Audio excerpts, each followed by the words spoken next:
Los actos, o sea, los hechos jurídicos humanos, pueden ser a su vez voluntarios o involuntarios.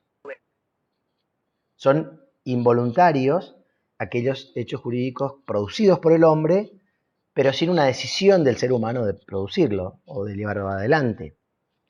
Y son en cambio hechos o actos voluntarios los que reúnen en la persona que realiza el acto, el que produce el acto, el que lleva adelante el acto, 4 requisitos, que son el discernimiento, la intención, la libertad y la exteriorización. Los 3 primeros son requisitos internos de la voluntad, propios del sujeto. Discernimiento es poder determinar lo que está bien de lo que está mal.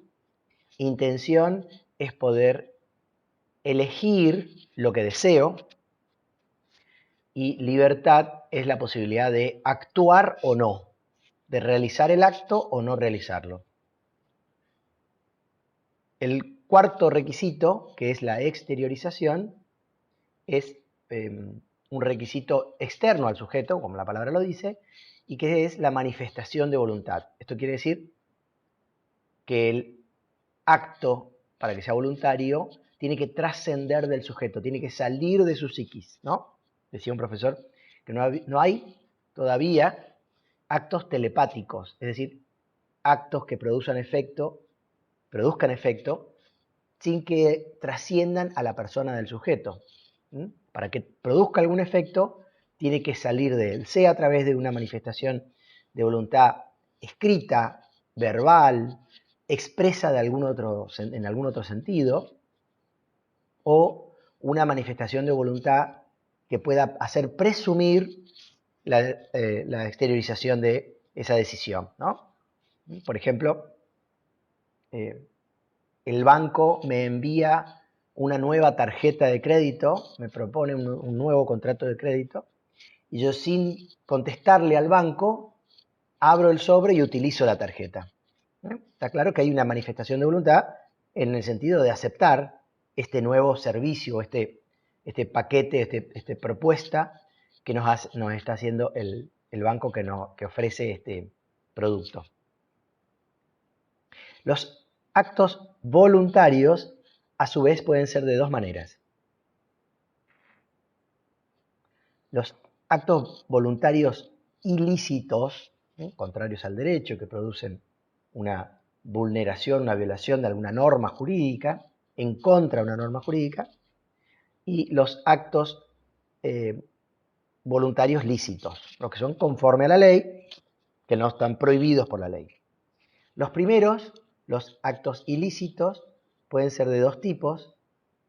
Los delitos son aquellos actos ilícitos en donde el sujeto tiene la intención, la deliberada intención, de causar un daño a la víctima del hecho ilícito.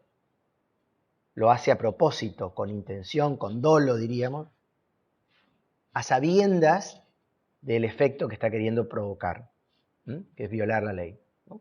Supongamos dañar a otro a propósito, ¿no? Robar, el hurto, el homicidio, cuando fuera con la intención de producir ese efecto.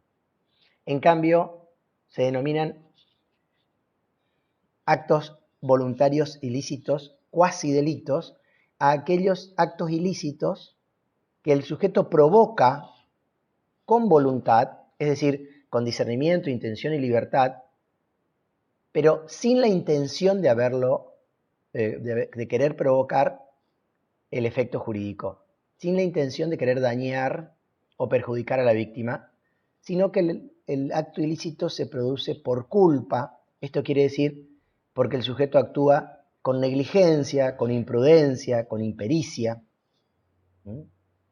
Entonces, destruir la propiedad de otro porque venía manejando y desatendí la conducción porque atendí el celular o porque no estaba en condiciones de manejar, y entonces choco y destruyo o rompo o perjudico el patrimonio de otro.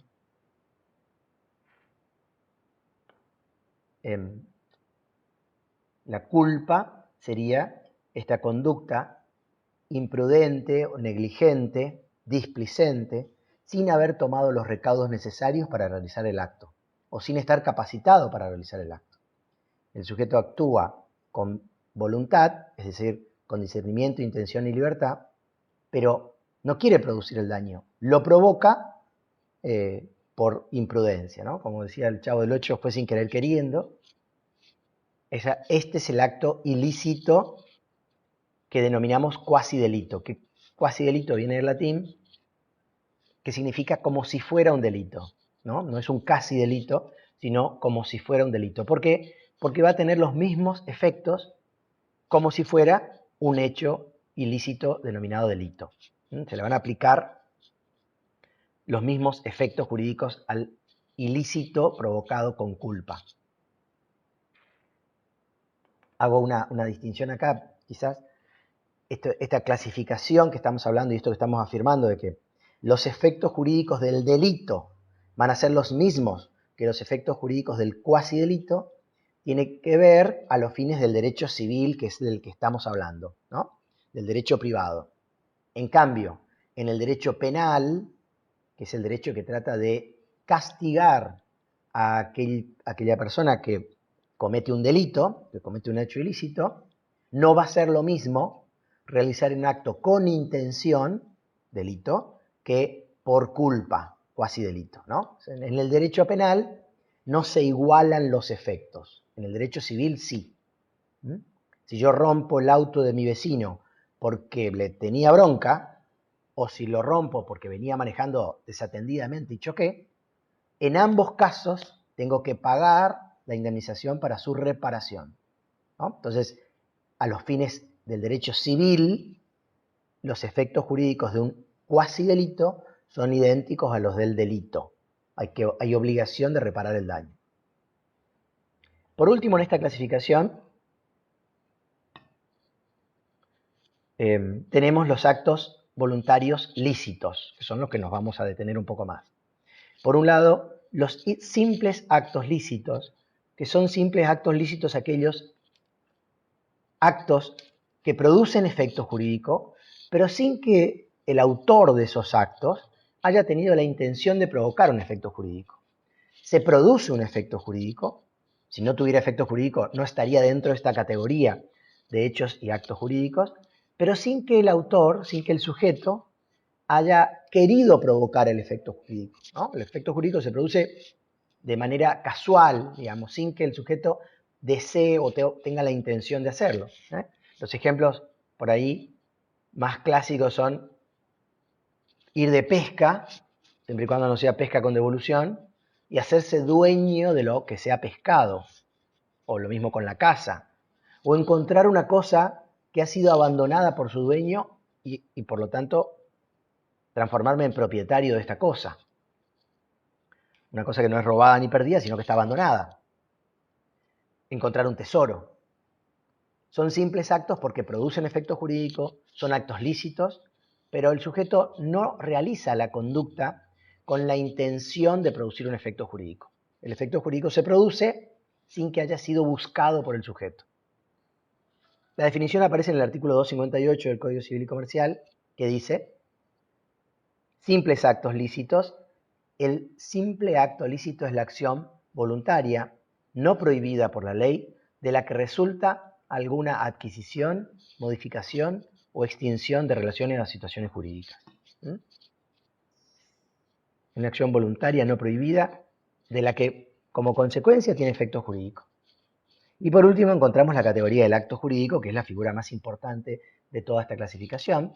Está definido en el artículo 259 del Código Civil y Comercial, y dice que el acto jurídico es el acto voluntario, lícito, hasta ahí lo teníamos claro, es un acto, o sea, un hecho jurídico humano, voluntario, además es lícito, y que tiene la característica que lo distingue del resto de las categorías, que es que tiene por fin inmediato la adquisición, modificación o extinción de relaciones o situaciones jurídicas. Es decir, el acto jurídico es un acto que el sujeto realiza con la intención de producir, provocar o que se haga que exista una consecuencia jurídica, que haga nacer derechos y obligaciones.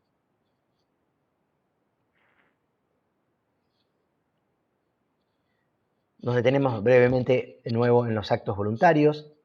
Los actos voluntarios están regulados a partir del artículo 260, que va a decir, bueno, cuáles son sus requisitos. Dice el artículo 260, el acto voluntario es el ejecutado con discernimiento, intención y libertad, ahí están los tres elementos internos, que se manifiesta por un hecho exterior. Ahí está el cuarto requisito o elemento, que es la exteriorización. Discernimiento es, como decía, la posibilidad de distinguir lo que está bien de lo que está mal, y carecen de discernimiento, según el artículo 261, no tienen discernimiento el que está privado de la razón, o sea, la persona que por una situación circunstancial o permanente, supongamos una enfermedad mental que lo enajena, no tiene el uso de la razón, no tiene la posibilidad de conducirse o de tomar sus decisiones, o los actos realizados por los menores de edad, los niños, niñas, adolescentes. Si se trata de un acto ilícito, es involuntario si el niño tiene menos de 10 años, o sea, 9 o menos, y si es un acto lícito, es involuntario si el niño, niña, adolescente tiene menos de 13 años, ¿no? Es decir, la ley diferencia la aptitud para tener discernimiento en un niño o niña, dependiendo si el acto es lícito o ilícito. ¿Qué es lo que supone la ley?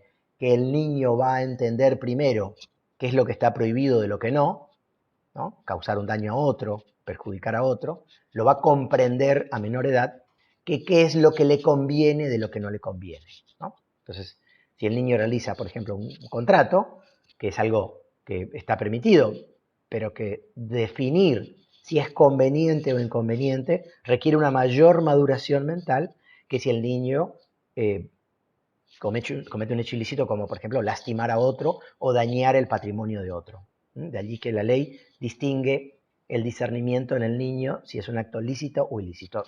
Para redondear, no tienen discernimiento las personas que están privadas de la razón y que, como hemos visto, al haber discapacidad, esto tiene que estar definido por una sentencia judicial, y los niños, niñas, adolescentes, los menores, los que antes llamábamos menores, a partir de los 10 años o 13 años. Por otro lado tenemos la intención. La intención es un requisito de la voluntad que se puede encontrar afectada, viciada, se puede encontrar, digamos, perjudicada, y se vicia o se afecta la intención por error del sujeto que actúa o por dolo o engaño de un tercero de otro que lo engaña. Y por último tenemos la libertad. También la libertad puede verse afectada o puede tener vicios. Vician a la libertad la violencia física, ¿no? Ya lo vamos a explicar, pero adelantamos que es cuando el sujeto recibe una fuerza irresistible, por lo tanto actúa, pero simplemente como si fuera una cosa, ¿no? Solamente por leyes de la física, porque recibe una fuerza irresistible que le impide actuar de otra manera. Y el otro vicio de la libertad es la intimidación o amenazas. Como vimos, el requisito exterior o externo es la manifestación o exteriorización, que también vamos a denominar forma. Vamos a detenernos brevemente en los vicios de la voluntad. Sí.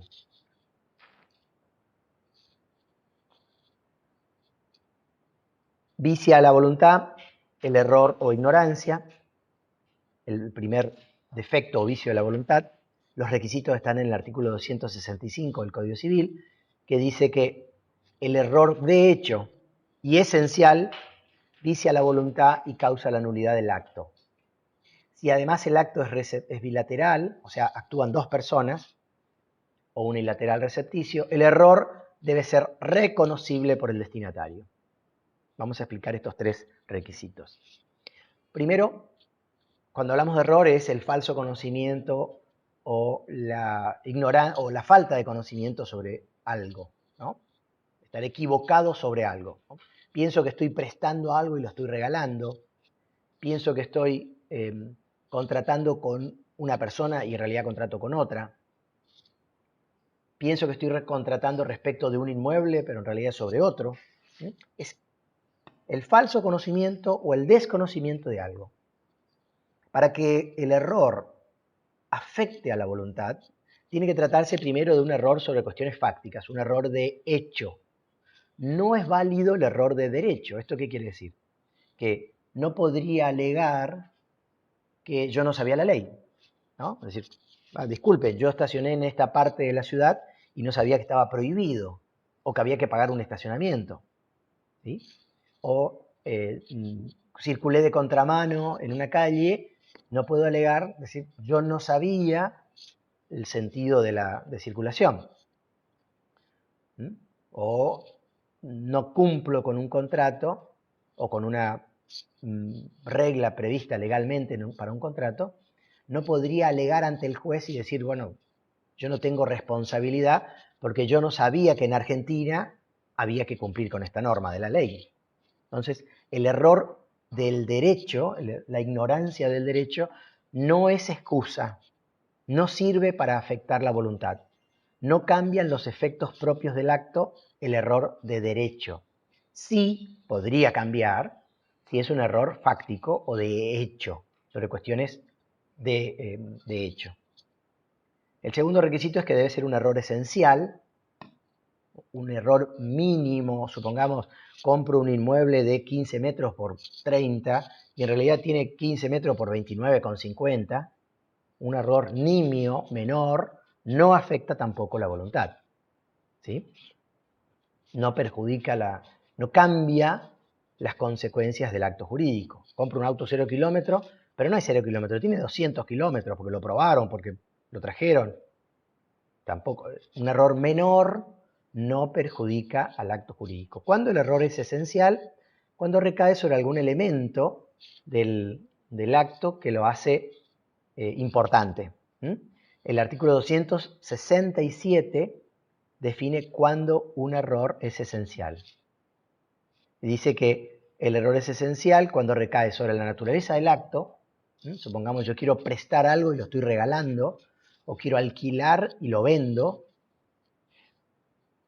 Cuando recae sobre un bien o un hecho diverso o de distinta especie del que se pretendió designar, o una calidad, extensión o suma diversa a la querida. Es decir, cuando el error recae sobre el objeto o algún elemento importante del objeto. Deseo vender un inmueble y vendo otro. Quiero comprar un cuadro original y compro una réplica. Tercero, cuando el error recae sobre una cualidad sustancial del bien que haya determinado la voluntad jurídica, o sea, alguna característica del objeto también. Cuarto, cuando recae sobre motivos personales relevantes que hayan sido incorporados expresa o tácitamente, cuando la causa del acto jurídico hay un error. O quinto, cuando hay un error en la persona con la cual se celebra el acto o al cual se refirió a ella. Entonces podríamos decir que el error es esencial cuando recae sobre la naturaleza del tipo de acto, cuando recae sobre algún aspecto relevante del objeto o sobre la persona. El tercer requisito para que el error sea un vicio de la voluntad es el más complejo. Y es que el error tiene que haber sido advertido, tiene que ser reconocido. Se tuvieron que haber dado cuenta las demás personas que el sujeto que actúa por error se estaba equivocando, ¿no? Es decir, el error debe ser reconocible. No reconocible por el que erra, o por el que se equivoca, o por el que ignora, porque justamente está en el error. Si se hubiera dado cuenta de ese error, no habría actuado. Sino el error debe ser reconocible por las otras personas con las que se vincula la persona que está sometida por ese error o ignorancia, que está viciada por esa falta de conocimiento. El error debe ser reconocible, dice el artículo 266.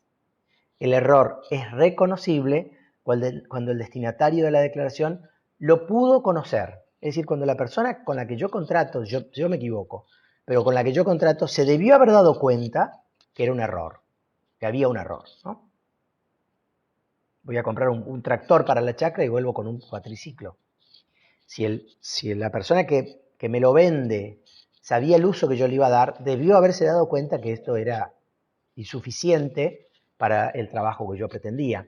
Este último requisito, el hecho de que sea reconocible el error, hace que los vicios de la voluntad por error sean muy escasos, sean pocos. No es la mayoría, no es la generalidad. Otro de los vicios de la voluntad que también afecta a la intención es el dolo. Aquí, con la palabra dolo nos pasa algo curioso, que es el dolo es una palabra multívoca que tiene varias acepciones, ¿no? Tiene varias definiciones. En un sentido, el dolo es la intención de dañar que caracteriza al delito. Si ustedes recuerdan, cuando hablamos de las clasificaciones de los hechos ilícitos, recordamos que los hechos ilícitos pueden ser delitos o cuasidelitos. Y lo que distinguía, caracterizaba o, digamos así, singularizaba al delito era la intención de causar el hecho ilícito o de dañar, que denominamos dolo. En ese sentido, el dolo es una característica del hecho ilícito delito. En este sentido, el dolo como vicio de la voluntad tiene otra definición. No es la intención de dañar. El dolo como vicio de la voluntad, en cambio, es el engaño, la mentira, ocultar parte de la verdad, afirmar algo que es falso, para que otra persona, la persona que padece el engaño, realice un acto. En este sentido de dolo es el que vamos a hablar de dolo como vicio de la voluntad. Está definido en el artículo 271, que dice: acción dolosa es la aserción de lo falso o disimulación de lo verdadero, cualquier artificio, astucia o maquinación que se emplee para la celebración del acto. Es decir, es una mentira que realiza una persona para que otra, la que sufre la mentira, la engañada, realice un acto. Por ejemplo, me engañas de que el cuadro es una pintura original y es una réplica, o una persona afirma que el vehículo está en perfectas condiciones o en buenas condiciones y en realidad tiene el motor destruido, o afirma que una máquina puede prestar determinadas características, ¿sí? Trabajar de tanta cantidad de horas o a tal velocidad, a sabiendas de que esto es mentira. Entonces, el dolo en este sentido, el dolo como vicio de la voluntad, es el engaño que hace una persona para que otra realice un acto jurídico. Ahora, no cualquier engaño, no cualquier mentira es susceptible de provocar el vicio de la voluntad. No cualquier afirmación falsa puede hacer que el acto jurídico esté viciado en su voluntad.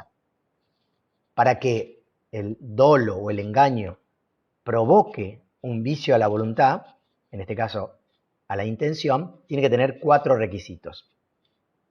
Tiene que ser un engaño grave, no una mentira menor, no un detalle, ¿no?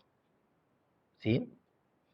Tiene que ser algo sobre un aspecto relevante del contrato o del acto que se va a realizar. El segundo requisito, el engaño tiene que haber sido determinante de la voluntad. Esto quiere decir, el engañado solamente celebró el acto jurídico en virtud del engaño. No hubiera comprado el auto si yo hubiera sabido que el motor estaba destruido. Entonces, el engaño es lo que determinó a la voluntad. Yo compré el acto porque confié en esa afirmación que era mentira, que era falsa, que era un engaño. El tercer requisito es que el engaño, el dolo, esa mentira, tiene que haber provocado un daño, o sea, un perjuicio patrimonial importante. Es decir, Por ejemplo, pagué más caro lo que salía más barato. Pagué un precio que no valía. Y el cuarto requisito es que no debe haber engaño de ambos. Si ambos son mentirosos, el Estado, o la ley o la justicia no va a entrometerse entre los tramposos, ¿no?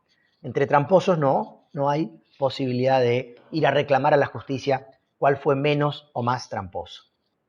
Entonces, el engaño para ser tal no tiene que ser recíproco. Estos requisitos están en el artículo 272 del Código Civil Comercial.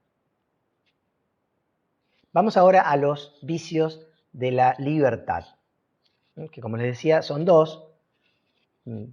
La violencia, que puede ser violencia, que la llamamos violencia física, y la violencia moral o intimidación.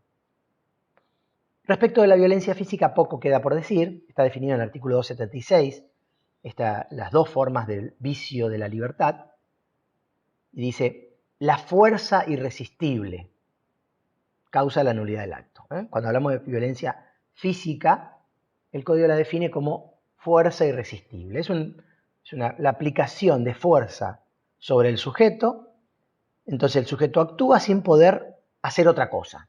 Estoy bajando la escalera, me empujan, caigo en la escalera y lastimo al que está abajo. Produje un hecho ilícito, que es lastimar a otro, dañar a otro, pero fue sin libertad de poder hacer otra cosa. No podía hacer otra cosa que caer porque recibí una fuerza física irresistible que me lleva a provocar el hecho ilícito, ¿sí? No es cualquier violencia, es decir, lastimar a otro, supongamos que una persona golpea a otra, daña a otra, no es un vicio de la voluntad. No es violencia como vicio de la voluntad. Claro, es un acto violento lastimar a otro, a propósito o sin querer. Pero ese es un acto ilícito puro y duro, ¿no? Lastimar a otro sin querer, supongamos porque venía corriendo desatendidamente y lo atropellé corriendo en la costanera, es un cuasi delito. Causar un daño a otro, un hecho ilícito sin intención. Ahora, si yo lo hago a propósito, es un delito, pero no es vicio de la voluntad. Vicio de la voluntad es cuando el sujeto que sufre la violencia causa un hecho ilícito a otro, pero lo causa sin poder elegir no causarlo. Una fuerza irresistible que se aplica al sujeto y que hace que el sujeto actúe como si fuera una cosa, mecánicamente, no intencionalmente. No tengo libertad de no dañar. Me empujan, caigo, lastimo el de abajo. No tuve la opción de no dañar.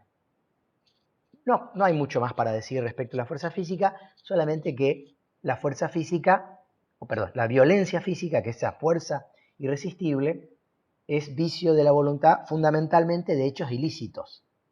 Yo causo un daño, pero el daño que causo fue porque no tuve libertad de hacer otra cosa. Me empujaron y solamente pude provocar ese daño. No es habitual, no se aplica la violencia física o fuerza irresistible a los actos lícitos, En cambio, sí podemos, o es más complejo, o merece alguna explicación mayor, el caso de la intimidación o amenazas, ¿no? O también llamado violencia moral. También está definido en el artículo 276 que dice que las amenazas que generan el temor de sufrir un mal grave e inminente que no se pueda contrarrestar o evitar en la persona o en los bienes de la parte o de un tercero, causan la nulidad del acto. Es decir, la intimidación es la amenaza que recibe un sujeto que si no realiza el acto que le están exigiendo, va a padecer un mal inminente y grave en su persona, en sus bienes o en la persona de otro, ¿no? Entonces, por ejemplo, quizás lo han visto en alguna película, ¿no? Esto es alguna conducta mafiosa de decir, bueno, si no me pagás seguridad, te lastimo o te destruyo el negocio. Si no me vendés el inmueble, lastimo a los animales o a la familia o a un ser querido, ¿no? Esa amenaza de provocar en la persona, en el patrimonio, daños graves e inminentes. Los requisitos son de que se amenaza a sufrir un daño, ¿sí? Se le amenaza al sujeto que padece la intimidación de que va a padecer un perjuicio, de que va a sufrir un daño. Ese daño es en la persona, en su propia persona o en otras personas, porque se podría amenazar con seres queridos, o en el patrimonio, en los bienes, y además es una amenaza ilícita o sin justificación, puesto que si fuera un acto lícito no sería intimidación. Supongamos que la persona le dice, pagame el alquiler si no tengo que desalojarte. Esta puede ser la amenaza de sufrir un perjuicio, porque perder la vivienda es grave, en el patrimonio va a quedar en la calle, pero no es ilícito, porque el dueño, el locador, ante determinados incumplimientos del inquilino, puede tener derecho a pedir la acción de desalojo o a obtener el desalojo. Lo mismo si dijera una persona, pagame el precio de la compra de la máquina, si no te tengo que embargar el sueldo, o te tengo que embargar el patrimonio, y lo voy a subastar y voy a cobrarme con eso. También es una amenaza de un perjuicio en los bienes, pero indudablemente es un acto ilícito, porque el acreedor tiene derecho a exigir de su deudor que se le cumpla con la obligación. Para que sea una intimidación, tiene que ser la amenaza de un hecho ilícito, ¿no? Dañar, una lesión, una violencia, un acto violento, si no se realiza el acto jurídico. Vamos ahora sí a la figura más importante de toda esta clasificación, que es el acto jurídico, ¿no? Que ya les había adelantado, está definido en el artículo 259 que habíamos visto, es el acto voluntario, lícito, que tiene por fin inmediato producir efecto jurídico. Vamos a hablar de algunos de los elementos del acto jurídico que son el objeto, la causa, la forma, y dentro de la forma vamos a vincularlo con la cuestión de la prueba del acto jurídico. El objeto del acto jurídico es sobre lo que recae los efectos del acto, ¿no? Los bienes, el patrimonio, las cosas afectadas por ese acto jurídico. ¿Sí? Los requisitos del objeto están en el artículo 279, tiene que ser lícito, porque todo acto jurídico es un acto lícito, posible, es decir, no tiene que estar una imposibilidad legal o fáctica, tiene que ser determinado o al menos tener las pautas para su determinación, no debe estar prohibido por la ley o la moral y debe ser conforme a las reglas, a las normas, a la ley, que lo hagan lícito. Dice el artículo 279, el acto jurídico no debe ser un hecho imposible o prohibido por la ley, contrario a la moral o a las buenas costumbres, al orden público o lesivo de los derechos ajenos o de la dignidad humana. Tampoco puede ser un bien que por un motivo especial se haya prohibido que lo sea.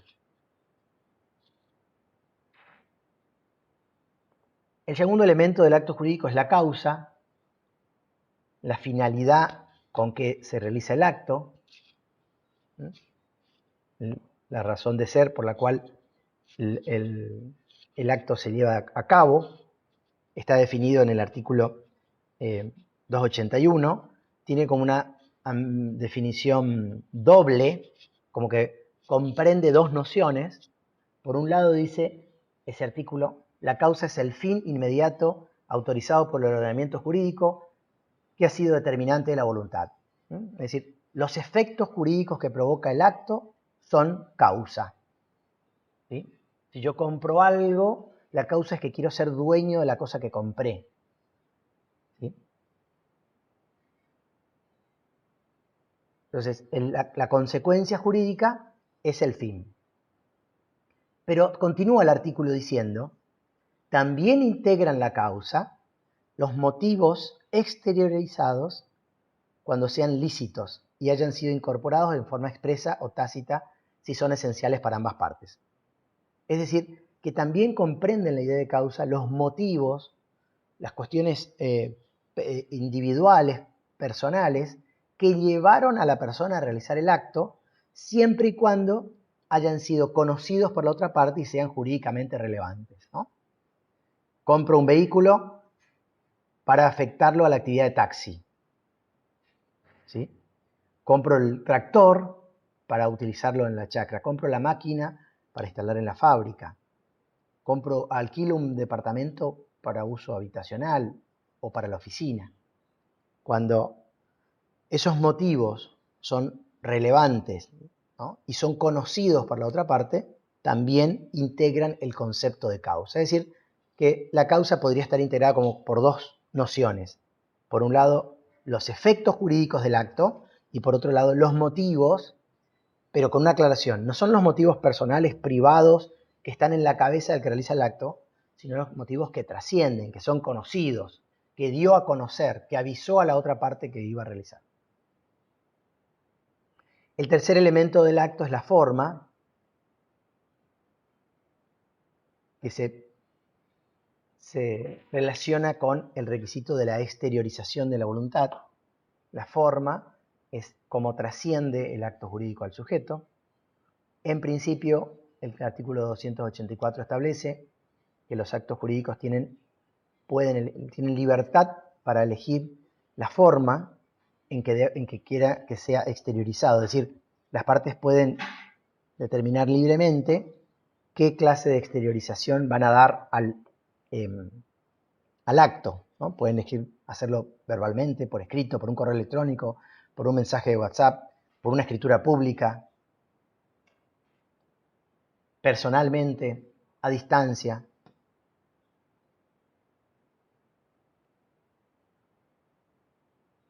La regla es la libertad de forma.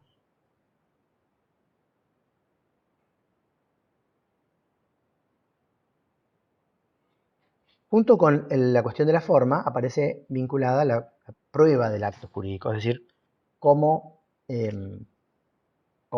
podemos acreditar ante un juez que se ha realizado un acto jurídico. Los medios de prueba pueden ser muy variados, hay distintas maneras en que se puede probar con una pericia informática, si se envió un correo, se puede probar con testigos, se puede probar con un informe a algún registro para que indique si allí está guardado el contrato o el acto. Pero ordinariamente la prueba más importante es el instrumento, la prueba documental. Y los instrumentos pueden ser de dos clases: los instrumentos públicos y los instrumentos privados.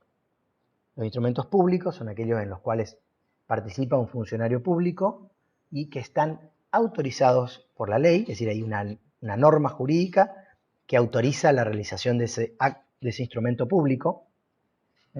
Es decir, tienen dos requisitos los instrumentos públicos: que participa un funcionario, una persona autorizada por el Estado para realizar ese acto, ese documento, y que hay una norma jurídica, legal o de otro rango, pero hay una norma jurídica que regula ese funcionamiento o de la realización del instrumento público. Por ejemplo, una sentencia judicial, un decreto del gobernador o del presidente, una ley, una ordenanza del Consejo, una infracción de tránsito y una escritura pública, que es el instrumento público más importante de todos, que es un instrumento que realiza un escribano dentro de un libro muy especial que es el protocolo, el libro de protocolo. Y por otro lado tenemos los instrumentos privados.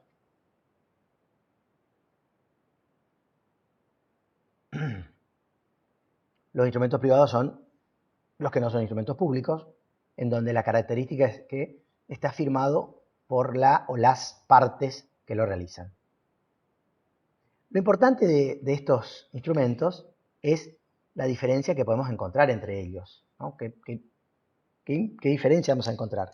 Y la mayor diferencia se va a encontrar en la fuerza probatoria que tienen, qué poder de convicción tiene un instrumento público y un instrumento privado, ¿no? Obviamente, como se darán cuenta, el instrumento público tiene una mayor fuerza de convicción, por eso es más válido, más importante a los fines probatorios que el instrumento simplemente privado. El artículo 296 determina la fuerza probatoria, la capacidad de prueba que tiene un instrumento público. Y dice que el instrumento público hace plena fe en cuanto a que se ha realizado el acto, la fecha, el lugar y los hechos que el oficial público enuncia como cumplidos por él o ante él, hasta que sea declarado falso en un juicio criminal o civil. Esto quiere decir que hay ciertas afirmaciones del instrumento público que se presumen válidas, se puede probar que es falso, pero se presumen que son válidas y para tratar de atacar su veracidad hay que hacer un juicio para demostrar que el instrumento es falso. No todo lo que está en la escritura pública o en el instrumento público tiene la misma fuerza de convicción, sino solamente que el hecho se realizó, la fecha, los participantes y lo que el oficial público dice que él vio hacer o que él hizo por sí mismo. Las demás afirmaciones no tienen la misma fuerza de convicción. Pero estas enumeradas en el primer párrafo del artículo 296 sí tienen una fuerza probatoria importante. ¿Por qué? Porque se presumen veraces hasta que se pueda hacer un juicio para demostrar su falsedad. Pero la ley presume que eso es cierto. Insisto, no todo lo que dice el instrumento público tiene la misma fuerza de convicción, sino solamente estas afirmaciones. Que el hecho se hizo, cuándo se hizo, quiénes participaron y lo que el funcionario público hizo él o vio que se estaba haciendo, ¿no? Supongamos si dos personas se presentan ante un escribano y al escribano le cuentan que uno ya le entregó el auto al otro o la máquina y que el comprador ya le pagó el precio al vendedor, esto que las partes le cuentan al escribano, que el escribano no hizo ni tampoco vio, no tiene fuerza de convicción. Pero sí tiene fuerza de convicción que se hizo el acto, el día que el escribano dice que fueron, las personas que fueron y lo que el escribano haya visto o hecho. Por ejemplo, si el escribano dice, firman ante mí las dos personas, entonces sí eso tiene fuerza de convicción porque él está diciendo que él vio que firmaban ese documento. Entonces si están las firmas de estas personas y el escribano dice que los vio firmar, eso sí tiene fuerza probatoria de presunción de verdad. En cambio, los instrumentos privados no tienen esta presunción de veracidad. El artículo 319 regula la fuerza probatoria de los instrumentos privados, diciendo que el valor probatorio del instrumento privado va a depender de las demás circunstancias. No es determinante ni hace presumir verdad, como en el caso del instrumento público. Es una prueba más, que sumada con las otras podrá hacer convicción o no de que el hecho existió o que el acto existió. Dice el artículo 319, el valor probatorio de los instrumentos particulares debe ser apreciado por el juez ponderando, entre otras pautas, la congruencia entre lo sucedido y lo narrado, la precisión y claridad técnica del texto, los usos y prácticas del tráfico, las relaciones precedentes y la confiabilidad del soporte y de los procedimientos técnicos que se apliquen. Es decir, es una prueba más que sumada a otras podrá dar convicción de que el acto existió o no. No es determinante ni hace presumir verdad como sí lo es el instrumento público, que respecto a algunas afirmaciones, la ley presume que eso es verdad. Por último, con respecto al acto jurídico, el acto jurídico se puede realizar por representación. Esto quiere decir que otra persona realiza el acto jurídico que impacta en el patrimonio de alguien que no realizó el acto jurídico. Supongamos una persona que está de viaje o que está fuera de la Argentina, que no puede atender sus negocios en Argentina, bueno, no puede volver, puede nombrar un apoderado, un representante, para que, supongamos, pague los impuestos, alquile el inmueble, cobre los alquileres, venda, compre, ¿no? Entonces, lo que realiza el apoderado en representación del que dio el poder no impacta en el patrimonio del apoderado, impacta en el patrimonio del representado, ¿no? Que esta es la característica de la representación. Hay una persona que realiza un acto jurídico, pero ese acto jurídico afecta, beneficia o perjudica el patrimonio de otra, que es el representado. Hay tres clases de representación. La representación de los incapaces de hecho, recuerda, o de ejercicio, lo recuerdan seguramente cuando hablamos de capacidad. Los niños, niñas y adolescentes tienen un representante, y las personas privadas de razón, en la medida de la sentencia, van a tener un apoyo, si pueden manifestar su voluntad, y si es una persona que no tiene posibilidad de manifestar su voluntad, bueno, excepcionalmente se le designa un representante. Después tenemos la representación, esta es la representación de incapaces, tenemos, denominamos representación legal, porque es la ley la que dice quiénes son los representantes. La representación convencional, que es la contractual, ¿no? Si yo nombro un representante a otra persona, a través de un poder. Y por último tenemos la representación orgánica, que es la representación de las personas jurídicas, ¿no? Entonces, el presidente del directorio de una sociedad anónima representa a la empresa, el socio gerente representa a una SRL, el presidente de la comisión directiva representa al club. Son representantes orgánicos, porque la institución ya tiene previsto quiénes son sus representantes. Cerramos el tema de los contenidos de esta unidad con la cuestión de los vicios de los actos jurídicos. Tres son los vicios de los actos jurídicos. Así como vimos los vicios de la voluntad, que son tres: error, dolo y violencia, incluyendo física e intimidación. También tenemos tres vicios de los actos jurídicos, que son lesión, simulación y fraude. La lesión está definida en el artículo 332 del Código Civil y Comercial. En un solo artículo el Código define toda la figura. Dice que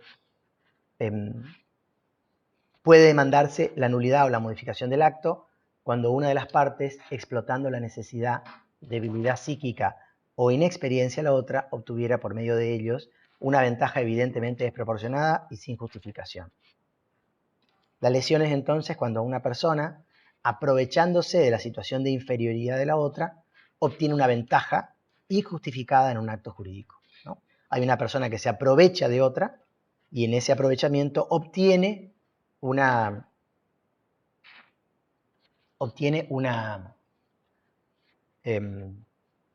ventaja patrimonial importante. Ahí vi que en la sala de chat tenemos una pregunta con respecto a las clases de representación. Digo brevemente, el código no hace un listado de estas tres clases de representación, pero sí les puedo contar que la representación está regulada a partir del artículo 358, de manera general, para los tres supuestos de representación, y tenemos a partir del artículo 362 la regulación de la representación voluntaria, la del contrato. En cambio, la representación legal de los incapaces está en la parte de capacidad que ustedes ya vieron, y la representación orgánica va a estar al regular cada tipo de persona jurídica. Cuando regula la asociación civil, dice quién es su representante. Cuando regula las sociedades, antes llamadas sociedades comerciales, va a decir quiénes son los representantes en esos supuestos. ¿Sí? Si queda alguna necesidad de explicación, lo vemos. Cierro el tema de lesión. Tiene tres requisitos la lesión. Que hay uno que se aprovecha del otro. La víctima se encuentra en una situación de vulnerabilidad o de inferioridad, ¿no? O sea, hay un elemento subjetivo en la víctima que la predispone en una situación desigual frente a la otra. Y el tercer requisito, que es un elemento objetivo, tiene que haber un aprovechamiento económico injustificado, que no tiene compensación, ¿no? Paga más barato lo que sale más caro, vende más caro lo que sale más barato, obtiene una ventaja sin justificación. Los efectos tienen una particularidad, la lesión, que puede producir dos efectos diferentes. La nulidad del acto, que lo vamos a ver enseguida, pero adelanto que es privarlo de efectos, vuelve todo para atrás, hay que devolverse lo que se vio, lo que se dio o recibió en virtud de ese acto nulo, o la recomposición patrimonial, el reequilibrar las prestaciones del contrato o del acto. Obviamente estos dos efectos son incompatibles, o sea, es uno u otro, pero la ley da la posibilidad de mantener, digamos, vigente el contrato o el acto a través de esa recomposición. La simulación es el segundo vicio de los actos jurídicos, está definido en el artículo 333, simular o la simulación es realizar un acto jurídico ostensible, visible, que es falso, que no tiene nada de verdadero o que es parcialmente falso, o sea, parcialmente, una simulación parcial o total, y tener escondido, reservado entre las partes, un acto jurídico verdadero oculto. Es decir, en la simulación tenemos dos actos. Un acto que damos a conocer, pero que es falso, total o parcialmente, y un acto verdadero que queda escondido. Supongamos, tengo que ir de viaje y para no dejar un apoderado, hago un acuerdo con un socio y digo que le vendo, hacemos pasar como que yo le vendo todo el negocio para que él se pueda comportar como dueño, no como apoderado, pero en realidad, de manera privada, acordamos que en realidad no se lo vendo, sino que solamente porque estoy de viaje, que solamente, digamos, tiene una representación o un poder. Sigo yo siendo el dueño. Entonces, el acto visible es una venta, que no es tal. El acto verdadero es una autorización para realizar negocios. O, por ejemplo, quiero comprar el terreno del lado de mi domicilio y le pido a un amigo que en mi nombre, que digamos que sin dar a conocer, sin contar que lo va a hacer, compre para mí ese terreno, pero a nombre de él. Entonces, el que lo vende no sabe que soy yo el que se lo está comprando, porque el acto ostensible no es una autorización, pero en la realidad tengo un pacto oculto con mi amigo de que él lo está comprando para después dármelo a mí. Son supuestos de simulación. Los efectos de la simulación es que el acto falso es nulo, no tiene efecto. El acto falso no tiene valor. La simulación puede ser lícita o ilícita. Si la simulación es ilícita, no genera ninguna ventaja para las partes. Las partes no pueden aprovecharse de esa simulación. La simulación también puede ser lícita, aunque la realidad es que cuando se quiere engañar, porque acá hay un engaño, a los terceros se les engaña sobre algo, cuando se quiere engañar ordinariamente es porque hay alguna intención de defraudar la ley o los derechos de los terceros. El último de los vicios de los actos jurídicos es el fraude. Está definido en el artículo 338, que dice que todo acreedor puede solicitar la declaración de inoponibilidad de los actos celebrados por su deudor en fraude a sus derechos y de las renuncias al ejercicio de derechos o facultades con los que hubiese podido mejorar o evitado empeorar su estado de fortuna. El fraude es el acto que realiza una persona que tiene calidad de deudor con la intención de perjudicar a sus acreedores, ¿no? De afectar los derechos de su acreedor, no pagar. Los requisitos están en el artículo 339, que son tres los requisitos, que el acreedor defraudado, el acreedor perjudicado, tiene que haber tenido un crédito antes del acto fraudulento, es decir, el deudor ya me debía dinero y después de que me debe dinero, antes de cumplir, realice un acto en perjuicio de los derechos del acreedor. Segundo requisito, que el acto fraudulento provoca la insolvencia del deudor, es decir, por culpa de ese acto fraudulento el acreedor no puede cobrar su crédito. Y tercero, si el acto es oneroso, es decir, si el acto fraudulento es a título económico, a cambio de una contraprestación, tiene que haber connivencia o mala fe también, no solo del deudor, que es el que hace el acto fraudulento, sino también del que contrata con el deudor. Supongamos que el deudor, sabiendo de que le van a embargar el auto, lo vende para perjudicar al acreedor. Para que esa venta sea fraudulenta, tienen que darse los dos primeros requisitos, pero también que el que compra el auto estaba en connivencia o es de mala fe porque sabía del fraude, y entonces va a perder el contrato. En cambio, si el tercero es de buena fe porque no sabía del acto fraudulento, no hay fraude. Los efectos del fraude es que provoca la inoponibilidad del acto.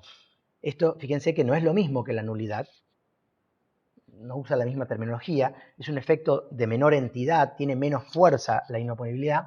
¿Qué significa la inoponibilidad del acto? Que el acto es válido entre las partes y para todos los demás, excepto para el acreedor defraudado. ¿No? O sea, el acto es válido salvo para el acreedor que fue perjudicado. Para todos los demás, el acto sigue siendo válido. Fíjense que no es lo mismo que la nulidad, porque la nulidad perjudica todo el acto para todos y queda sin efecto para todos. Aquí el acto sigue teniendo efectos, excepto para la víctima del fraude. Algo breve sobre las nulidades que están reguladas en el artículo 386. La nulidad es la privación de todos los efectos de un acto jurídico, es dejar sin consecuencias el acto jurídico. Volver para atrás, es como si el acto no hubiera existido, hay que devolverse lo que se recibió en virtud del acto jurídico, y hay dos tipos de nulidad. La nulidad absoluta, que tiene la característica que es insalvable. Si un acto jurídico tiene una nulidad absoluta, esto no se puede arreglar nunca. Por ejemplo, son ejemplos o son casos de nulidad absoluta cuando está en juego una norma de orden público, ¿sí?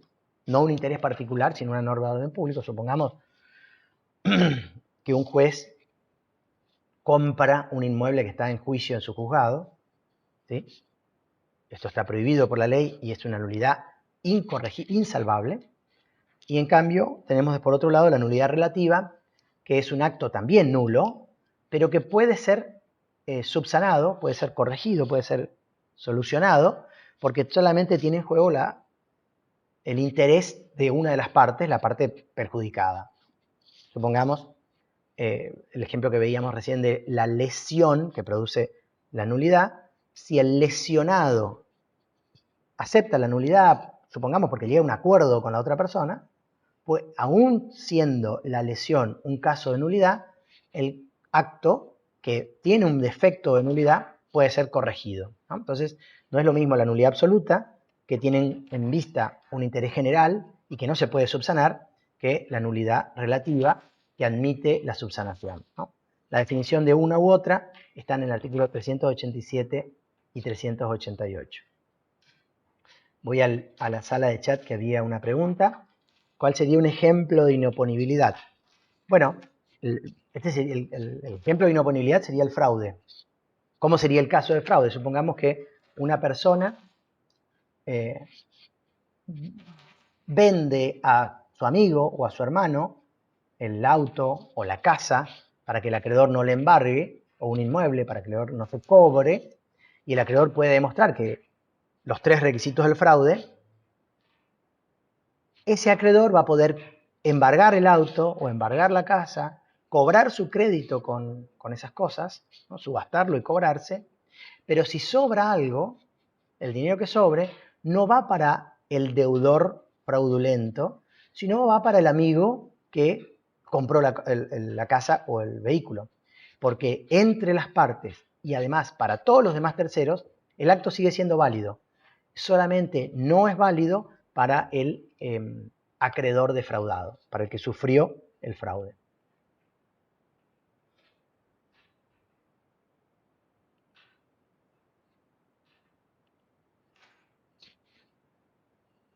Bien, este era un poco el temario que quería compartir con ustedes.